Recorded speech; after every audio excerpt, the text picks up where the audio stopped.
Hello everyone, welcome to Bangalore Home YouTube channel. இன்னைக்கு என்ன வீடியோனா recipe video. என்ன செய்ய போறோம்னா தமிழ்நாட்டு ஸ்டைல் பூண்டு மருந்து குழம்பு. அதுக்கு தேவையான இன்கிரீடியன்ட்ஸ் 20 கிராம் துவரம்பருப்பு, கடலைப்பருப்பு, 30 கிராம் கொரியாண்டர், தனியா விதைகள், 20 கிராம் மிளகு, 20 கிராம் சீரகம், 10 காஞ்ச மிளகா, 10 கிராம்ஸ் வெந்தயம், 200 கிராம் பூண்டு, 100 கிராம் சின்ன வெங்காயம்,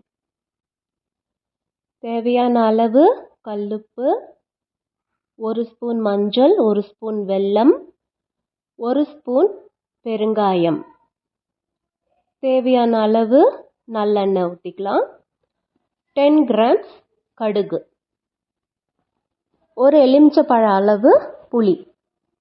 இதெல்லாம் தான் இதுக்கு தேவையான பொருட்கள். இதை எப்படி செய்யறதுன்னு பார்க்கலாம். அதுக்கு ஒரு கடாயை சூடு பண்ணிட்டு அதில் தேவையான அளவு எண்ணெய் விட்டு எண்ணெய் சூடானதும் அதில் நம்ம எடுத்து வச்சிருக்கிற இந்த பொருட்கள் எல்லாம் ஒன்று ஒன்றா சேர்த்து நல்லா பொன்னிறம் வர அளவுக்கு வதக்கி எடுத்துக்கணும். இப்போ நான் துவரம்பருப்பு, கடலைப்பருப்பு, மிளகு, சீரகம், தனியா இதெல்லாத்தையும் போட்டு நல்லா வாசனை வரும் வரைக்கும் வதக்குறேன்.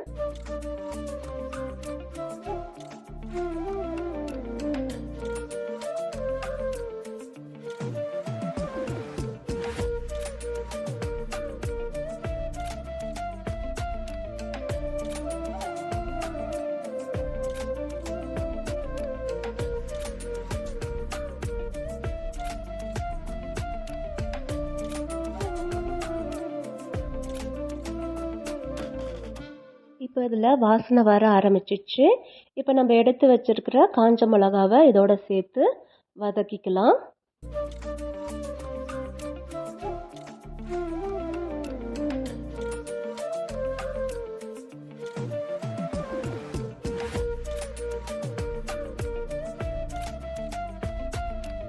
இப்போ நம்ம போட்ட இன்க்ரீடியன்ஸ் எல்லாம் பொன்னிறமாக வறுபட்டுடுச்சு. இப்போ ஸ்டவ் ஆஃப் பண்ணிவிட்டு அதில் 1 ஸ்பூன் மஞ்சள், 1 ஸ்பூன் பெருங்காயம் போட்டு நல்லா மிக்ஸ் பண்ணிக்கலாம். கூடவே நம்ம எடுத்து வச்சுருந்த ஒரு எலுமிச்சப்பழ சைஸு டேமரிண்டும், அதாவது புளியும் போட்டு நல்லா மிக்ஸ் பண்ணிவிட்டு அதை அப்படியே ஆற விட்டுடலாம்.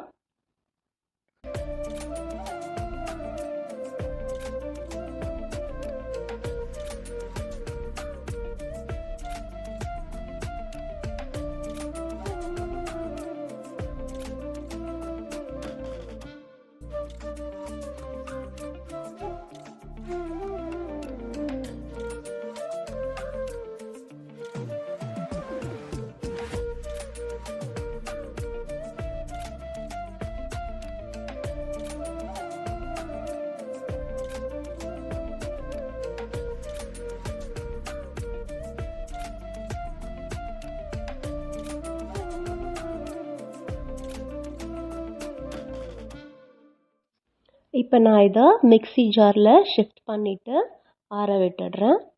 இப்போ இந்த கிரேவியை எப்படி செய்யலான்றதை பார்க்கலாம்.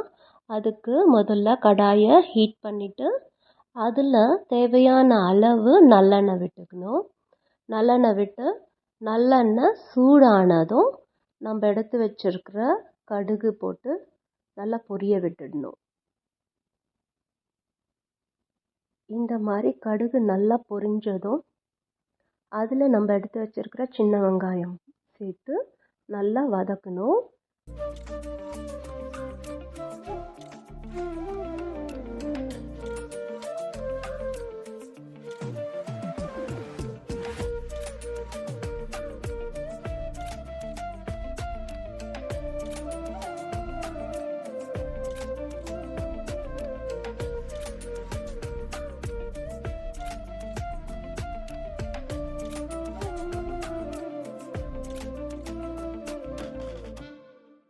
இப்போ பார்த்தீங்கன்னா இந்த ஆனியன் கொஞ்சம் சாஃப்டாக ஆரம்பிச்சிருக்கு. இந்த சமயத்தில் நம்ம எடுத்து வச்சிருக்கிற பூண்டை போட்டு ரெண்டுத்தையும் சேர்த்து நல்லா சாஃப்டாக வர அளவுக்கு இதை நல்லா வறுத்து எடுத்துக்கணும். இது பொன்னிறமாக ஆகணுன்ற அவசியம் கிடையாது. ரெண்டுமே சாஃப்ட் ஆகணும். அதை வதக்கும் போது ஒரு வாசனை அதுலேருந்து வெளியே வரும். அந்த மாதிரி வாசனை வெளியே வர ஆரம்பிச்சிச்சுன்னா நம்ம ரோஸ்ட் பண்ணி வச்சு பேஸ்ட் பண்ணி வச்ச இன்க்ரீடியன்ஸை அதில் சேர்த்துக்கலாம். இப்போ மீன்வைல் நான் இதை ரோஸ்ட் பண்ணி வச்ச இன்க்ரீடியன்ஸை பேஸ்ட் பண்ணிக்கிறேன்.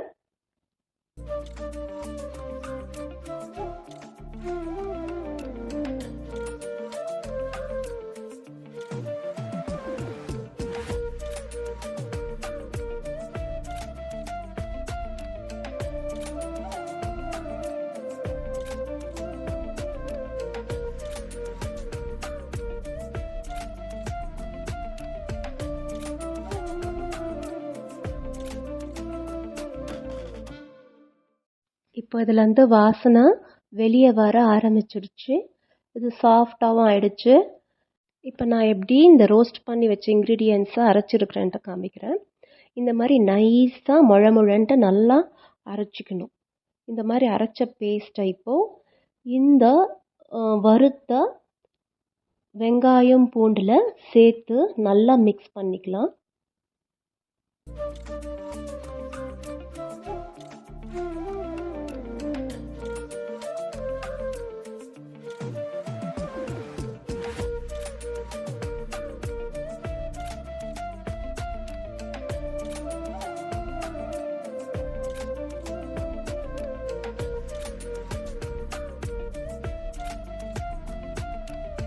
இப்போ இதில் தேவையான அளவு கல்லுப்பு போட்டுக்கிறேன்.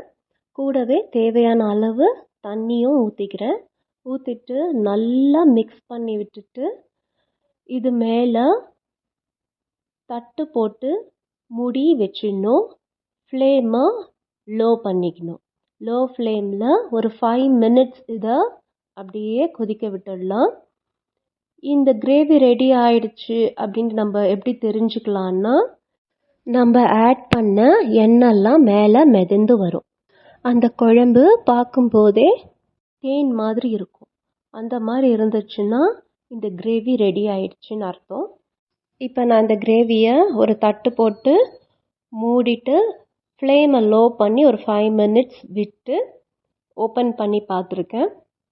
இப்போ நான் சொன்ன மாதிரியே ஆயில் மேலே மிதந்து வந்திருக்கு. அப்போ குழம்பு ரெடி ஆயிடுச்சுன்னு அர்த்தம். இப்போ ஃபைனலாக ஒரு டீஸ்பூன் ஜாகரி பவுடரை இதில் சேர்த்துக்கலாம். சேர்த்துட்டு நல்லா மிக்ஸ் பண்ணி விட்டுட்டு ஸ்டவ்வை ஆஃப் பண்ணிடலாம். அவ்வளோதான், நம்மளுடைய தமிழ்நாடு ஸ்டைல் பூண்டு மருந்து குழம்பு ரெடி ஆயிடுச்சு. தமிழ்நாடுனாவே உணவே மருந்து இல்லையா? இந்த பூண்டு மருந்து குழம்பை செஞ்சு சாப்பிடுங்க. உடம்புக்கு ரொம்ப நல்லது. ரொம்ப ஈஸியாக டைஜஷன் ஆகும். வயிற்றில் இருக்கிற புண்ணெல்லாம் ஆற்றும்னு சொல்லுவாங்க. அதனால இதை கண்டிப்பாக அந்த மாதிரி ப்ராப்ளம்ஸ் இருக்கிறவங்க இந்த மாதிரி குழம்பு வச்சு சாப்பிட்டு பாருங்கள். ரொம்ப நல்லாயிருக்கும். இந்த குழம்பு செஞ்சு சாப்பிட்டு பார்த்துட்டு எப்படி இருந்ததுன்ட்டு எனக்கு கமெண்ட்ஸில் சொல்லுங்கள். பிடிச்சிருந்தா லைக் பண்ணுங்கள், மற்றவங்களுக்கும் ஷேர் பண்ணுங்கள். கூடவே சப்ஸ்கிரைப் பண்ணி வச்சுக்கோங்க. அப்போ தான் நான் போடுற வீடியோஸ் எல்லாம் அப் டு டேட் உங்களுக்கு அப்டேட் ஆகும். நான் இப்போ இந்த கிரேவியை நல்லா சுட சாதத்தில் 1 ஸ்பூன் கீ போட்டு மேலே குழம்பு ஊற்றிருக்கேன். இதை நல்லா பிசைஞ்சு சாப்பிட வேண்டியது தான். சைட் டிஷ்ஷுக்கு முருங்கைக்கீரை பொரியல் பண்ணியிருக்கேன். இந்த முருங்கைக்கீரை பொரியல் எப்படி செஞ்சேன்னு உங்களுக்கு தெரிஞ்சுக்கணுன்னா ஏற்கனவே நான் முருங்கைக்கீரை பொரியல் வீடியோ அப்லோட் பண்ணியிருக்கேன். அந்த வீடியோவோட லிங்கை நான் டிஸ்கிரிப்ஷன் பாக்ஸில் சேர்க்குறேன். நீங்கள் அதில் போயிட்டு பார்க்கலாம். தேங்க்ஸ் ஃபார் வாட்சிங். Bye bye.